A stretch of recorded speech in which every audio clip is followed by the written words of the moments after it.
कोई टीमनी मुझे कोई ही तो ले kalau amat dikasih kira kamu mau lihat lautnya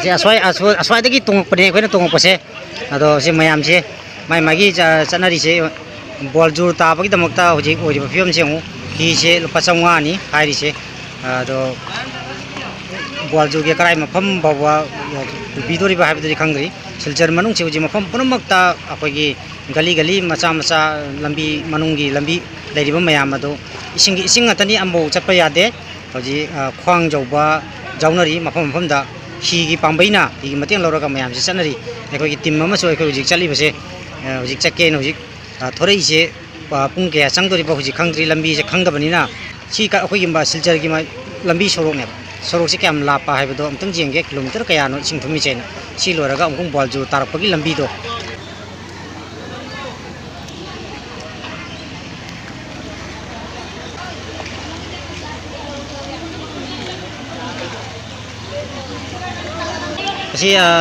si juga gali sih masih lo ini tuh masih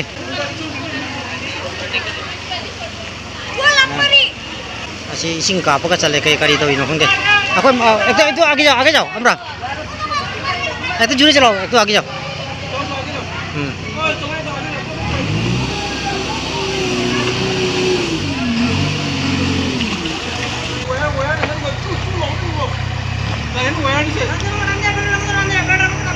lambi ki wayar sih ngusik nang nasi galai deh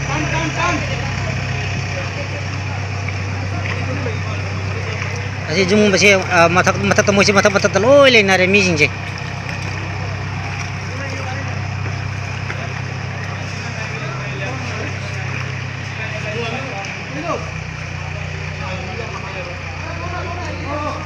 asih kita mayang tarai bini satu banyak tu komisi ni wah koi hat ya hat kuning amamuk mayang tarai nasi kuning amamuk kicang sih mayang tarak punya hai sigi ngak kuning adugi mamang dah leren bapibam do kari warang wani si kita handarai bani sih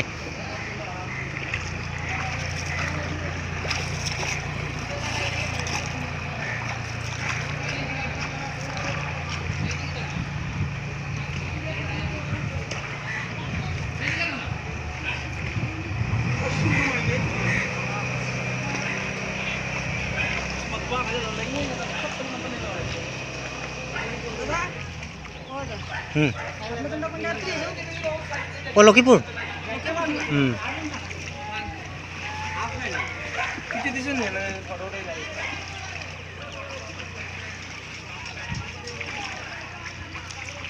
plastik dia बनाई sini situ भाई अपना था plastik dia बनाई sini खूब बाला खूब intelligent मासे plastik से मने माही से उनसे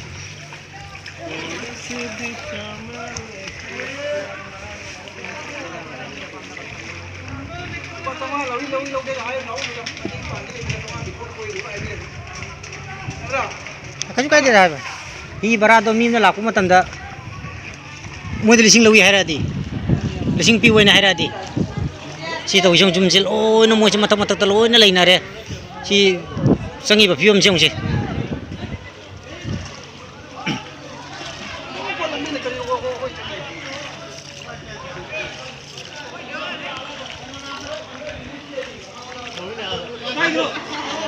Kerana?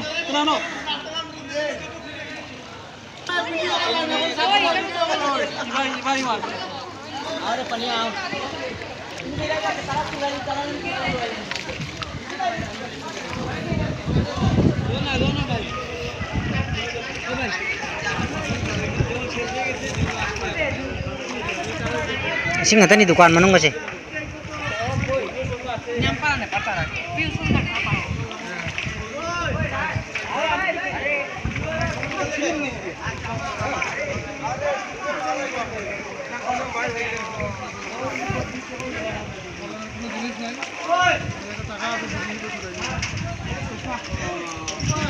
एक तो जल्दी चलाओ तो भाई एक तो जल्दी चलाओ बिजली আছে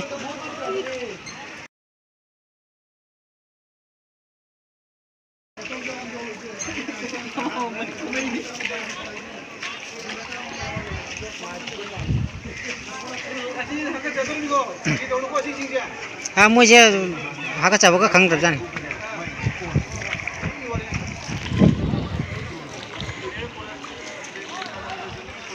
Vivekananda Junior College से ले रहे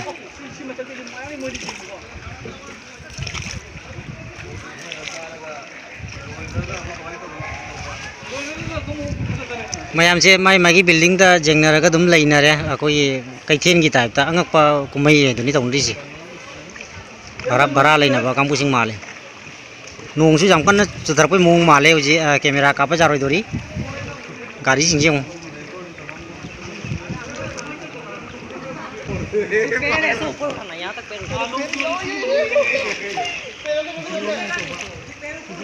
नोंसे चुथरप ये नोय कहना तो चलो से चलो तुम चलो नोंग चुथरे tahun nang foto footage kapo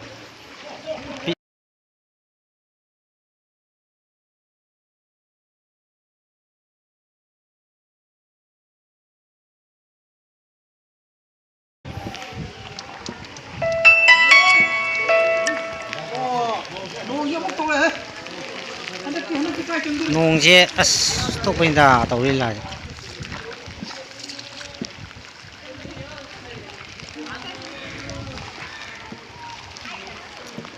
खुद खल्लगा नोंग से ताब खुद खल्लगा तोड़ी में तो नहीं खुद चमू उड़ी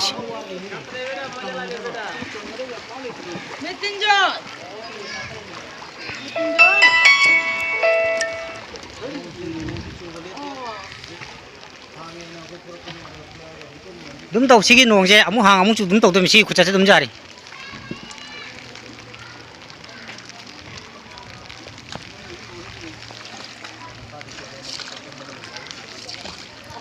तो नहीं जंग उधर रखना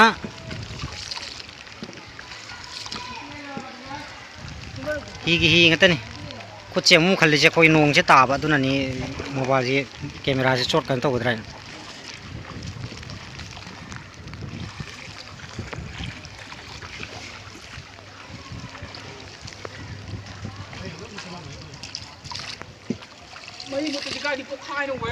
विवेकानंद अखोई चेंकुरी रोड हारिदुनी मसी मफम से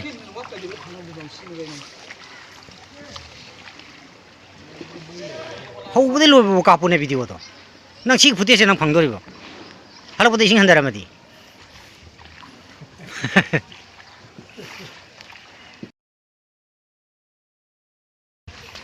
मयाम ओ तार ज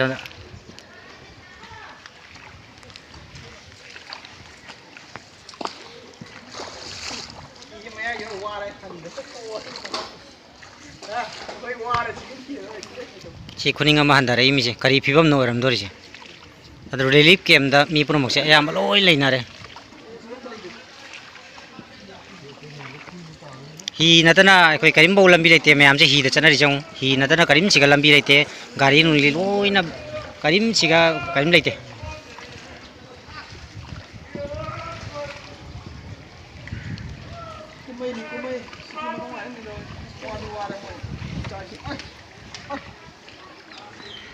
cái mi sẽ vào ngắc dầu đấy thì mà thắp bạc lăng cắt này mi tổ chức rồi nào itu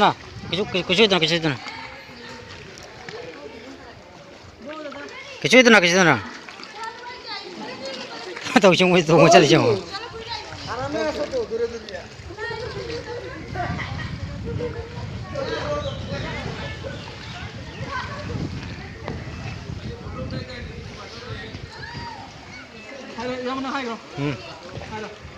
ini ada yang lalu itu dari jauh ni.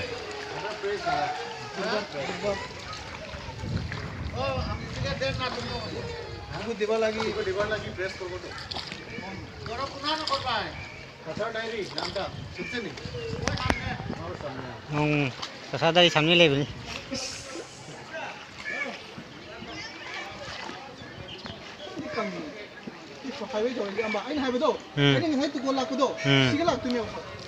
ꯈꯪꯉꯕ ꯑꯣ ꯁꯤ ꯁꯤꯒꯠ ꯂꯦꯞꯇꯣꯏꯅꯦꯕ ꯁꯤꯒꯠ ꯂꯦꯞꯄꯒ ꯅꯪ ꯀꯃꯥꯏꯅ ꯆꯪꯗꯣꯏꯕ ꯅꯣꯏ ꯉꯁꯥꯏ ꯍꯥꯏꯔꯤꯕ ꯐꯝꯗꯣꯏ ꯅꯨꯄꯥꯗꯣ ꯁꯤꯕꯨꯗꯤ ꯆꯪꯉꯦꯕ ꯑꯣ ꯁꯤꯒꯔꯣꯁꯦ ꯑꯣ ꯅꯪ ꯉꯁꯥꯏ ꯀꯩꯅꯣ ꯇꯨꯀꯣꯒꯤ ꯍꯥꯏꯗꯣ ꯇꯨꯀꯨꯒꯤ ꯑꯗꯣ ꯃꯤꯅ ꯁꯥꯎꯅꯤꯡꯉꯕꯅꯤꯅ ꯈꯪꯗꯣ ꯇꯧꯅꯤꯁꯤꯡ ꯁꯥꯎꯗꯅ ꯇꯧꯔ ꯍꯥꯏꯗꯣꯛꯀꯅꯦꯕ ꯃꯥꯅꯁꯨ ꯈꯪꯗꯦ 어이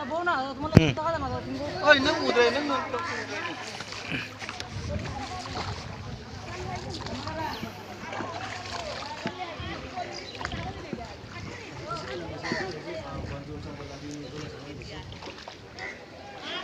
Sengkuri Road, Sengkuri Road aina thar sih robja.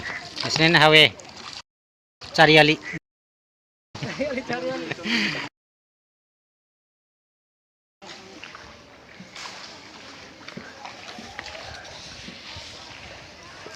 Aslan ni phibam si tawsi. Loan su chat papi roi ne kai ni loan si ipom do. Mo si chat papi roi ba. Hi na tana. Kita. Tahu kita re.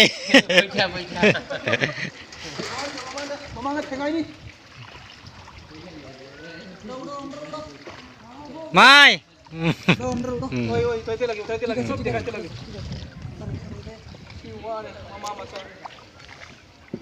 Ima hai ba ima se.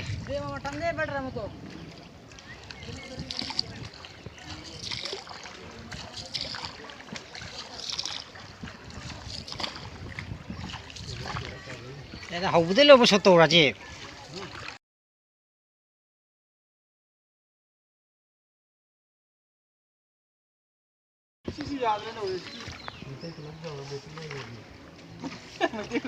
Ah, bukan mak jauh ni, pot jauh ni. Saya tu nopo. Saya tu nopo transformer jauh ni.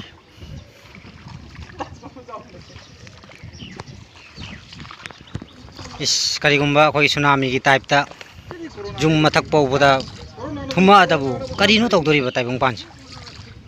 Is jeng mangam moi bu. Corona ki awa loi baka simu hori mi.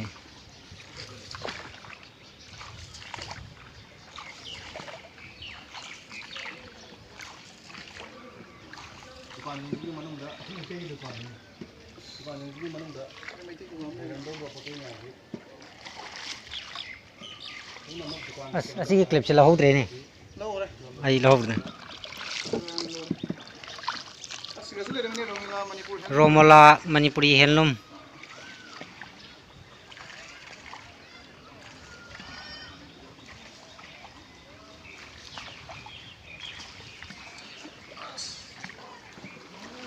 आगे देखो आगे कितना से आगे एक तो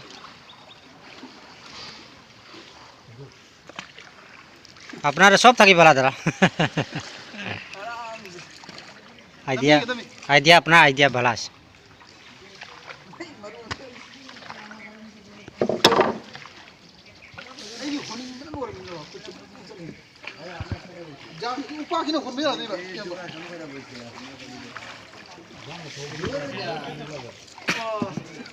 सिलचर शहर से कुत्ती कुट पर जानी था सिलचर शहर तो एक तो नीचे ऐसे ना थी डाउन यो जे माती जी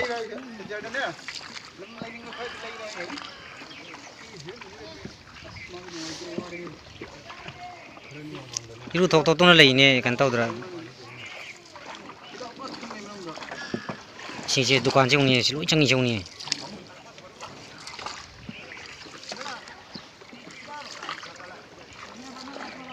मुझे पचे लाइव लाइरा रिलीफ कांगबू रखंगे देखो ही तीनदा हमरा ही रखो नौका तीनदा इधर तुम इधर आओ ब्रेक मार ब्रेक ना ब्रेक फेल हो किसी नहीं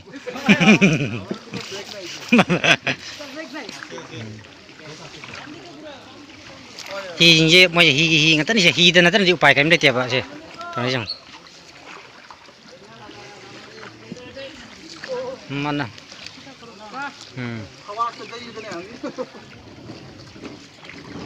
अपना नौका जे को सब थकी वाला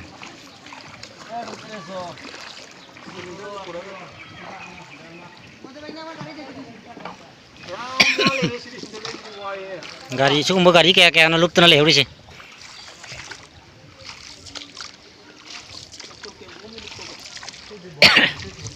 Itaw, lupa sa mga pamuti itaw.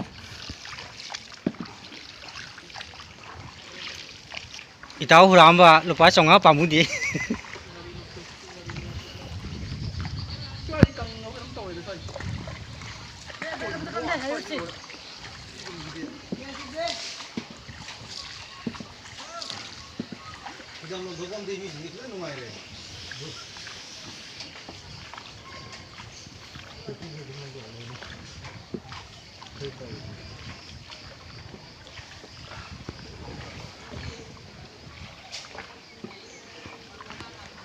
Dukaan loi na banni income karim leite.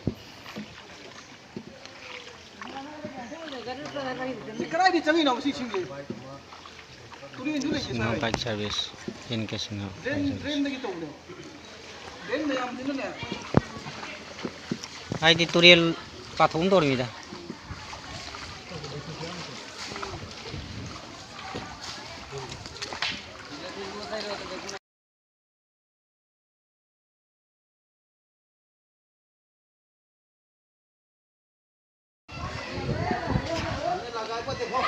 Boleh sambil je boleh.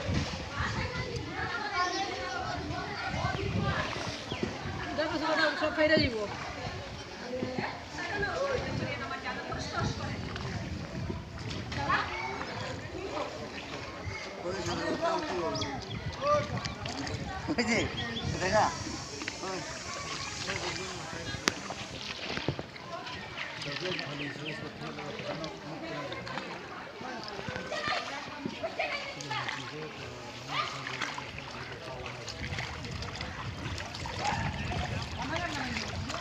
Tuh, berarti baca tak. Ati wari itu. Asuk tu aku isi. Aku ada wadu lagi. Ama tu mana mana.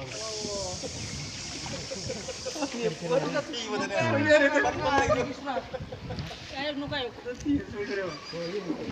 Tuh, cari satu.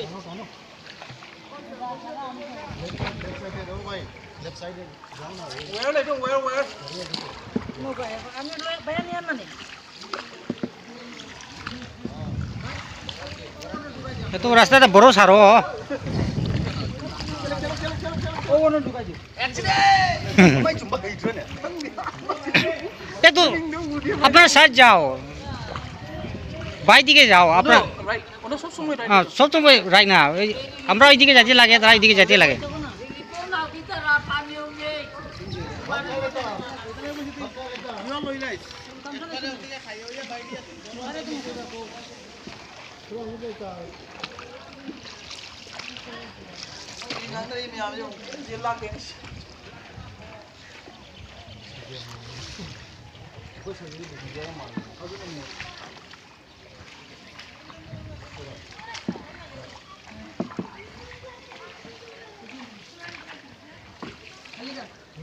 Hello.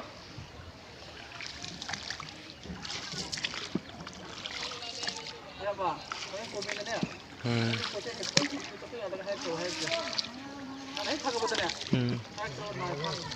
इस दुग मरी लेंदे नोय नमल पंखंग खंजल करम बन news न करम बन news reporter न पोजेन खगे ना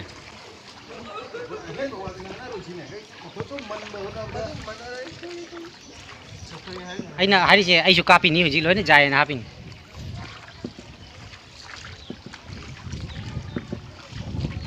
आई हाफ ने बजि के वाटर का sky they Is by dia.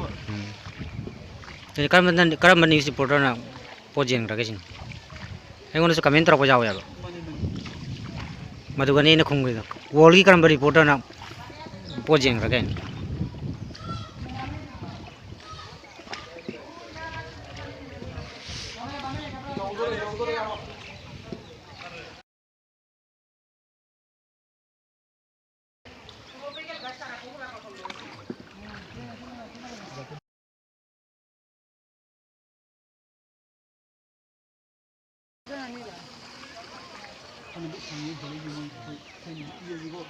Coba. Kalau sangi udah kita nggak. Betul mana deh. तर वो बोल जुर्दै थोरै र बोल जुर्दै कि र काइ देखि नाइ बा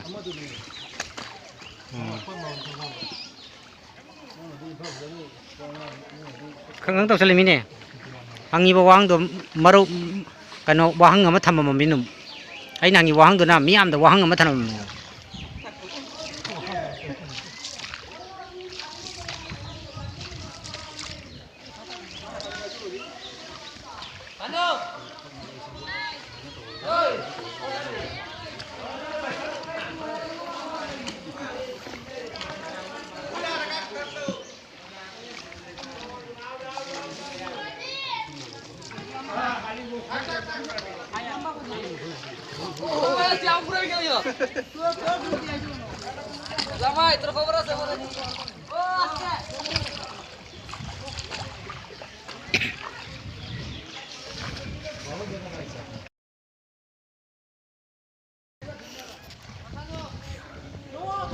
ꯐꯥꯟꯅ ꯐꯝꯕ ꯀꯌꯥ ꯅꯨꯡꯉꯥꯏꯔꯦ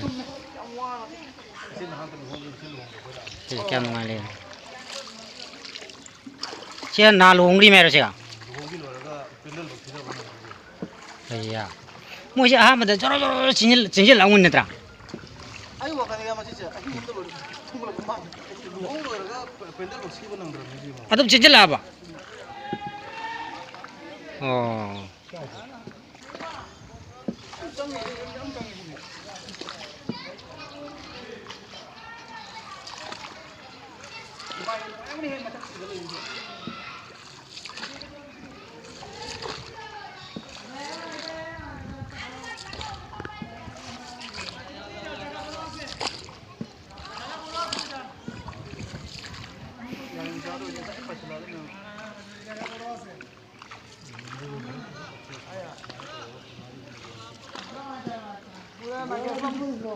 बुरा तখন যে উঠব মাল একটা না এটা কিতা আনছে বানালো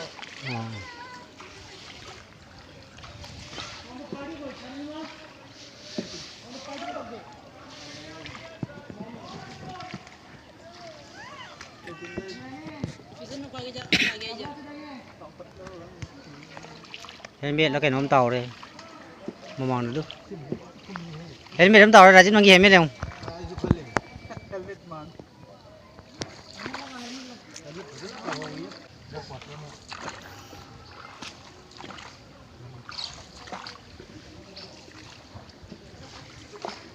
लेखो के हो कोंगा ना ले pa sau ni mo क्या उंगा ले जाना तो इसको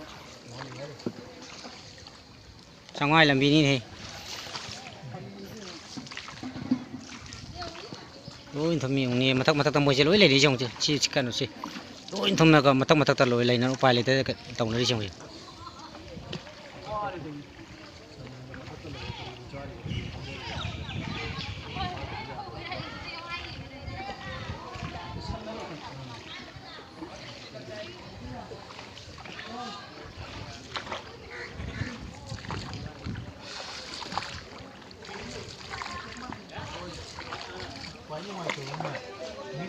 पोचै लेथोक लेसिनसे मोइ चथोक चसिन से हि तोरगा सिजिनाय जों मोइ जुमदा लेदि जिंसि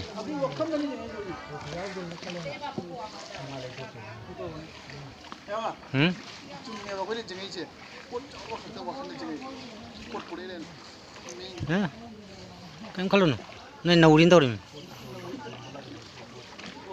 केना माइ पोजो म दुका जे पोजो म दुकान जंगै बा जोंजे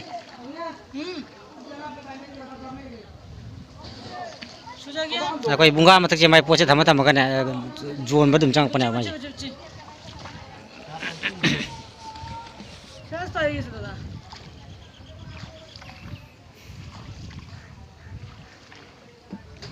एमा जौरबो जौरे तानिंग चंग दवाले सी जुमजिदि अखोय लाइलम थोपगी आहारा जे सी लाइलम थोपगी जुमदो या नम्बर अखोयना कैमरा कापन इमुं बॉल जूर से जौरे अखोय हुजि बॉल जूर जौरे सिमफम जिने अखोयना यानाना लाइलम थोपगी यानान बा shooting तौबिबा मफमदा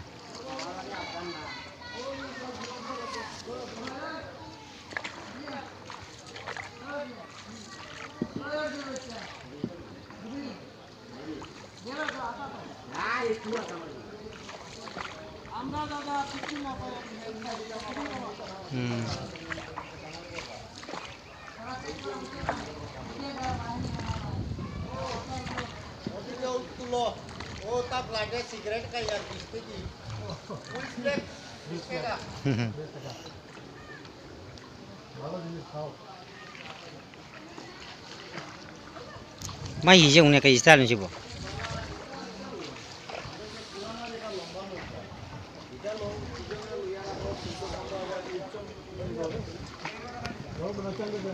Aduh, canggih tuh. Sono कोई रंग तो बोल दूँ ना तेरा. कोई इधर इधर जाओ जाओ बोल जाओ. बस दी जाओ.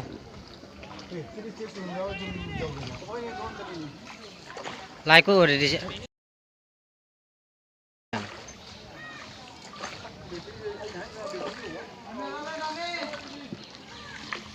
बोल जो जंगबम की शौक लंबी दुनी से.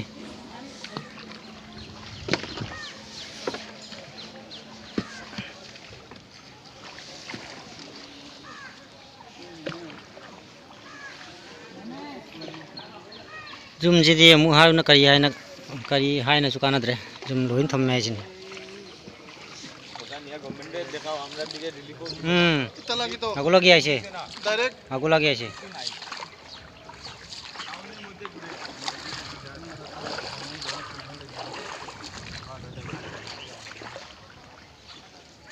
Jalan lewat aja.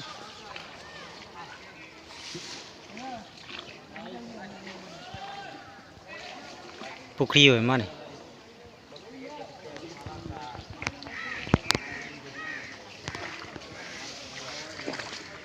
kadai dilai ising ni ngak treung ni jo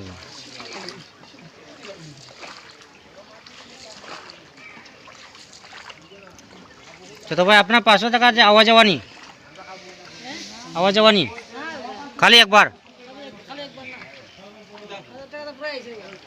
खाली एक बार 500 टका आवाज आवाना इस किचु पैसे ना नहीं अच्छा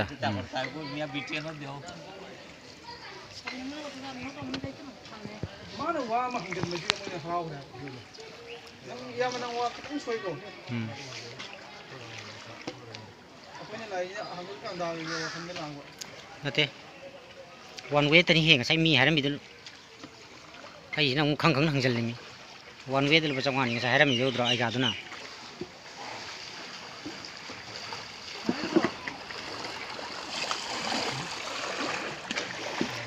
ai jina mari taro kene toro ini ba hanga dal sing pi ge na sama dro hanga dal sing di sama ne ba adai wado laka toro ini ba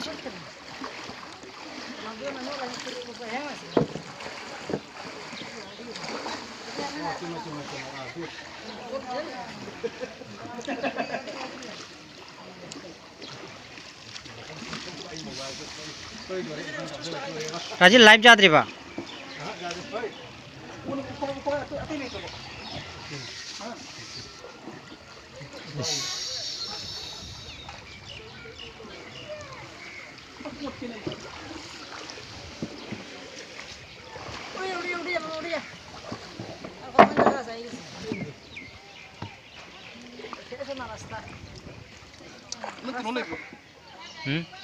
Kesadari kau ni.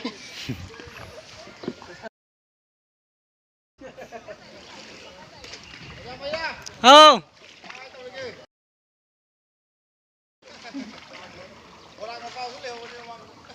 ma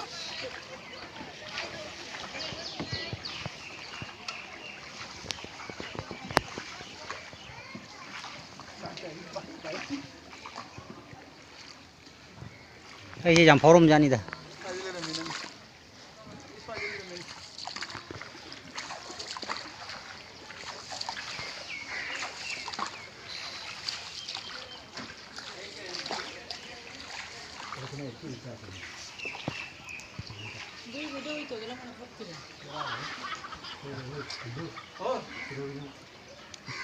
Bawa kini ju.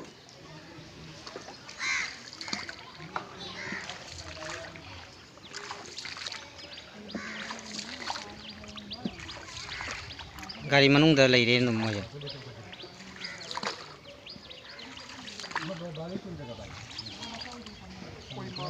Atau jumnya. সামনে সামনে ইমাটো বাসা দাদা ইমাটো বাসা शिवमोजे नाने थाका लागते भैया relief গুলিফ কিছু পাইছে না না शिवमोजे नाने थाका लागते हां পামু সাউরানি सगळं ते शिवमोजे नाने थाका फिरते बा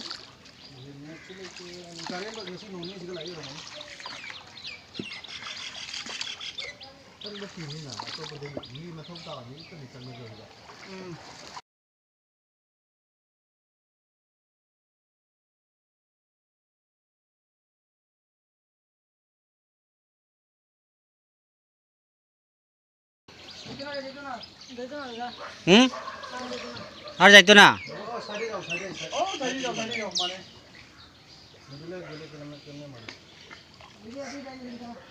মানবো মানবো যাইবার তো মানবো বুঝা আছে সামনে দাদা শুকনো দাদা শুকনো যাচ্ছে ओ साइड থেকে মাত্র মানবো মানবো ও মানে যাই ওই দেখো আমরা দিকে ঘর বাড়ি পুরো করে তোলে তোমরা কোনি ওই ওনো ওই ইস ইস না কই হি হলিবা গা জিগে জুম নাই আদেছে তোমার বাড়ি সামনে দুইজন বাড়ি ওই না না না আপনার নাম কি সুদন দাস সুদন দাস সুদন দাস তোমরাও হেল্প করে লাগি সব সব ডুবি গেছে নি সব ওই দেখো না গরুর একটা কিছু দেখা যায় হুম আচ্ছা ওই মানুষ এমনি যদি দাদা তুমি যদি না না ওগুনি আর ও দি ওজি নি ও একবার মাটো মাটো মাটো ও আচ্ছা আচ্ছা ও ওই কিছু দেখা যায় না গরু হুম কিছু না সব সার্ভিস করে ও আমরা দিকেও নাই হুম তোমরাও এখন আইবো তারা আইবো ইউ আছে তো তাহলে কি তোমরাও আইবো তোমরাও হেল্প করে পাইবো জানি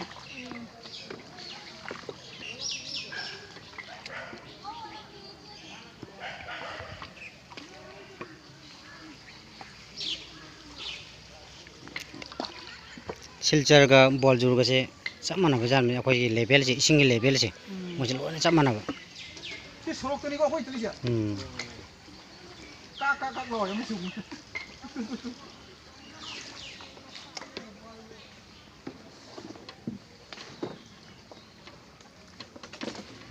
আমরা কিছু জানে না আমরা বলছো সরকও সরকও দেখি সরক কিছু মন ভাঙালো সিনেমা আই चलो चलो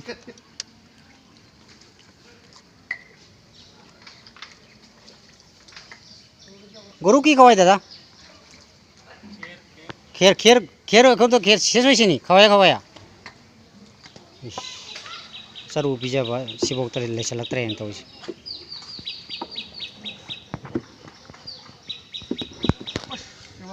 아, 바जार 소주 와리 지기. 하. 그래야 도고 정화 도고 따라 그지. 농들.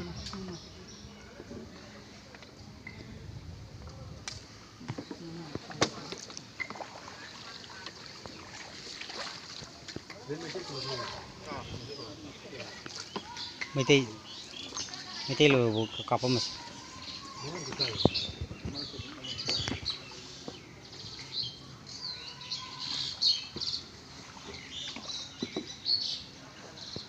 mà 또 lấy gì? khoai trắng này. cái gì mấy tí lấy bỏ kèm qua đi kìa. Qua lấy hết, mà tôi lấy tin. Cái gì gọi gì? Nó hăng gì làm? ছোট ভাই যাও হ্যাঁ আমরা যাইয়া নানি এদিকে থাকতো না আবার ঘুরিয়া যাইব শিলচর হ্যাঁ আবার ঘুরিয়া যাইব কিতা করব হ্যাঁ থাকবার জায়গা নাই চলে আসি না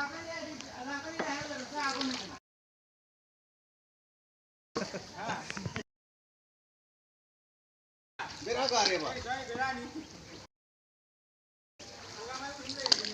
হ্যাঁ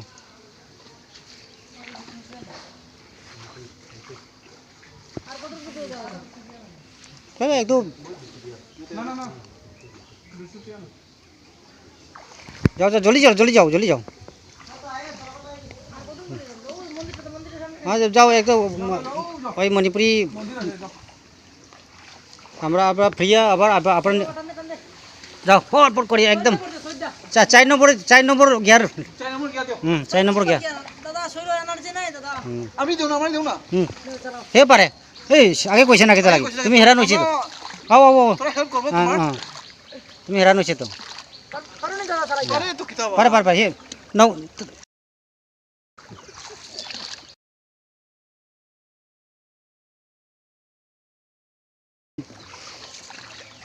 ꯌꯥꯝꯅ ꯅꯣꯛꯅꯤꯡꯗꯦꯀꯣ Kamesor Emi Amadi High School Boaljur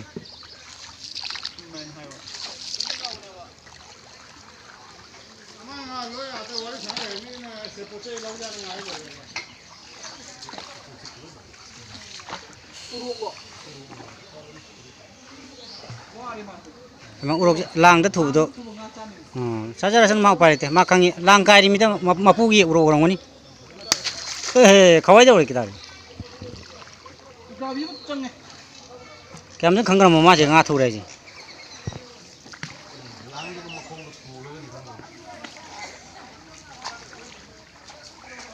lai rau bom dur ja la ro bom si lai rau bom si lai rau bom do ni এখন লাইরাও বো কয়া একটা আমার পূজা আছে জি পূজা একটা আছে জি লাইরাও বো কয়া আমার ফেস্টিভ্যাল মনে করে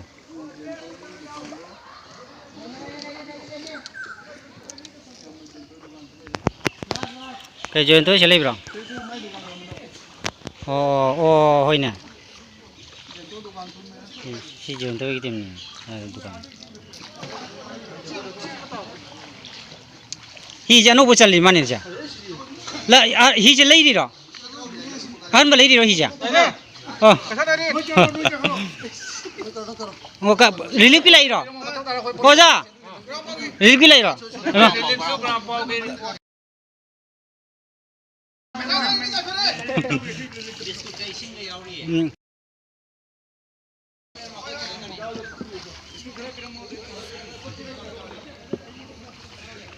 Barang pau ki tim sela ga moi relief tawri mane asa thak pora ga khunja si da jen oi ni me mo mi man le mi he le o ba ro re ba oi sai di chang ya tu kam ga tu sai di tu ha wayar si ongni wayar da wayar para chali ni oi phone nó chăng đi nè chăng đi number to ngale number ama to ramani nang ida jeng bala ini nang pom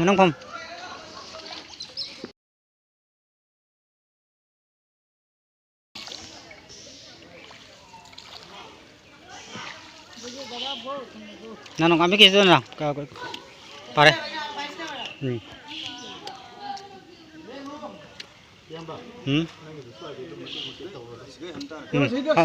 Dari halo chale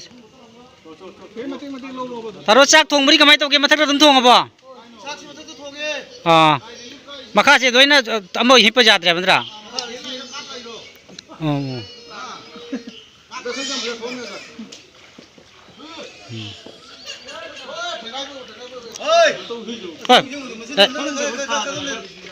Loi khane jana man to loi lai si kai khane de bala ati baba relief ase asele de barang pa relief la koni akoina report ta thado ga mayam gi relief kau ba noi lak tri ni jen akoi la kan bagi changai ne ba ati ke to ai ka pro ai to ni ka ko lu ko ye si ga ao oi de baba akoi ni relief ma thau ni relief ho dai ko ka ba pa sa to post am bang ठीक है sir जाओ जाओ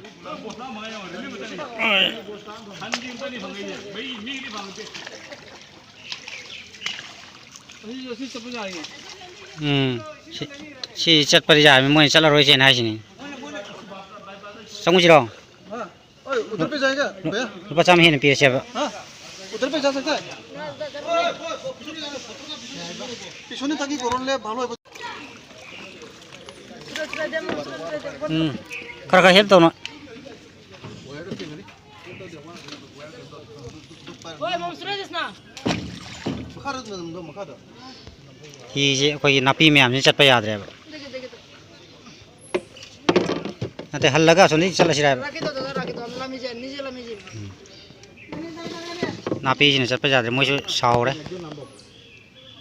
Tanda tanda, mau tanda. Eh? तुम्ही को बास दिया ना ताले के में तेरा tha napi me am ji ni chat pa yad da na akoi mangi no pa se kum mo ga mana ching mane उठाओ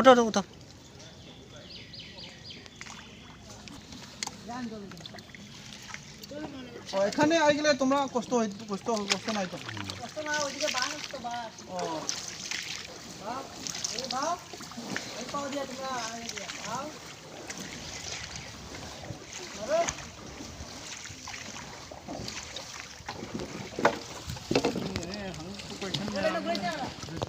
미싱 그노기 거기 তোমরা এটা করিও না 빌딩 레이저다버싱도 뭐나 까이 레이는 거니 엔티 내려오니 나 스쿨 레이 만는다 거기 빌딩제 왕왕는 레이저다버 미 레이드나고 아도 뭐나 까이 될래 빌딩 아거기 도메 손들 레이데 빌딩 레이데 릴리프 캠 까이 될래 봐 릴리프 캠네 아거기 아이로 마야암기 마양기 아이로 마양기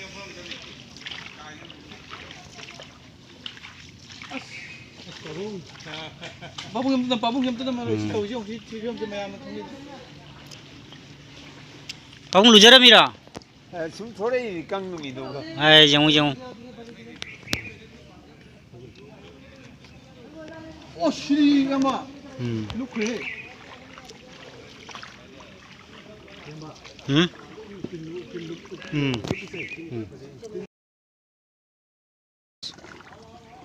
아이제 골 두비게 제시 접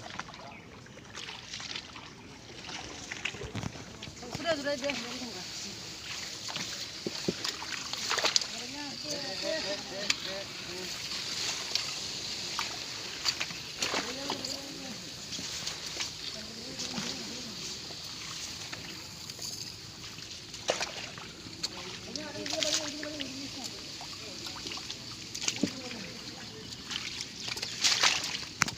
사지 싱그레 간도 없이라